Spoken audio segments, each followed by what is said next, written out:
पद्मश्री पुरस्कार से सम्मानित रघुवीर खेडकर सर कांताबाई सातारकर लोकनाट्य तमाशा मंडळाचे मालक रघुवीर खेडकर यांचा सत्कार सुभाषराव देवटे पाटील यांनी पिंपळगाव पिसाद तालुका श्रीगोंदा येथील रेणुकामाता यात्रा उत्सव निमित्ताने जाहीर सत्कार करण्यात आला। त्यावेळेस रघुवीर खेडकर यांनी सुभाष देवटे यांचे आभार मानले आणि मला मिळालेला पद्मश्री पुरस्कारामुळे तमाशा या लोककलेची उंची वाढली असे सांगितले। धन्यवाद। तर आपल्याला जो काय पुरस्कार भेटलाय पद्मश्री, यातून तमाशा कलावंतांची कुठंतरी उंची वाढल्यासारखी वाटते का? ह्या पुरस्कारातून एक समाधान वाटतं का? हा पुरस्कार 77 वर्षानंतर मिळालेला आहे, कारण भारत स्वतंत्र होऊन 77 वर्ष झाले। विविध क्षेत्रातील लोकांना हा पुरस्कार देण्यात आला, परंतु तमाशाला अजून एकदाही पुरस्कार मिळाला नव्हता। तो पुरस्कार 77 वर्षांनी या शासनाने दिलेला आहे। या शासनाचे मी मनापासून आभार मानतो। उंची तमाशा कलेची वाढली का ह्या पुरस्कारामुळं? हो, वाढली, पण आता भानगड अशी आहे की 77 वर्ष लोकांनी आमचा त्रास सहन केलेला आहे। एक पद्मश्री पुरस्कार मिळाला म्हणजे त्यांची ती दुःख, त्यांनी सहन केलेली दुःख लगेच विसरता येतील असं होत। एकंदर हा जो पुरस्कार भेटलाय तुम्हाला, खूप त्याचा ओपो झाला, एक पॉझिटिव्ह आणि वातावरण खूप आनंदमय होतं तुमच्याबद्दल पण आणि तमाशा प्रेमींबद्दल, परंतु कुठंतरी सरकारने उशीर केला असं वाटतं का? हो, खूप उशीर केला। नुसता उशीर नाही केला, खूप उशीर केला।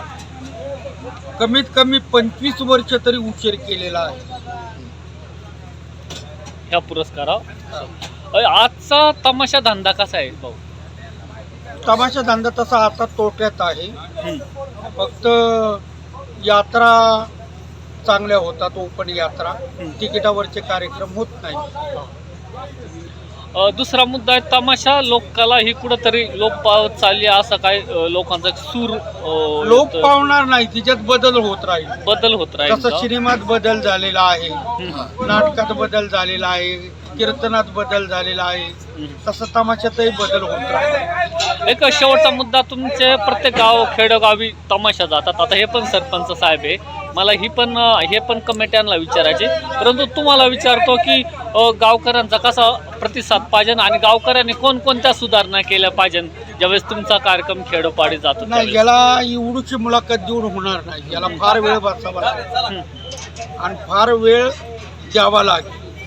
मीडियालाही वेळ द्यावा लागेल आणि मलाही वेळ द्यावा लागेल, अभ्यास पूर्णच करावा। बरं, शेवटी काय सांगू शकता तुम्ही भाऊंच्या पुरस्कारासंदर्भात आणि एक सरपंच म्हणून कसं पाहता तमाशा लोककलेकडे तुम्ही? महाराष्ट्र आणि महाराष्ट्राबाहेर सुद्धा ही जी लोकनाट्याची कला आहे ही यापूर्वी सुद्धा अनेक नामवंत कलावंतांनी, फड मालकांनी म्हणजे सादर केली आणि ती निश्चितच त्याचा महाराष्ट्राला अभिमान आहे। आणि आपण एक मराठी जनता म्हणून, आपण एक रसिक म्हणून निश्चितच आदरणीय भाऊंचे कार्यक्रम सुरुवातीपासूनच मी पाहतोय आणि खूपच अप्रतिम सादरीकरण त्यांचं आत्तापर्यंत आहे।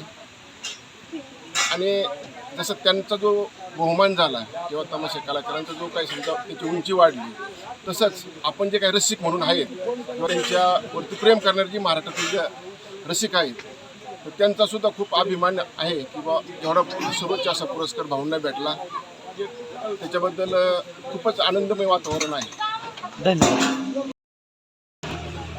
इकडं पहा।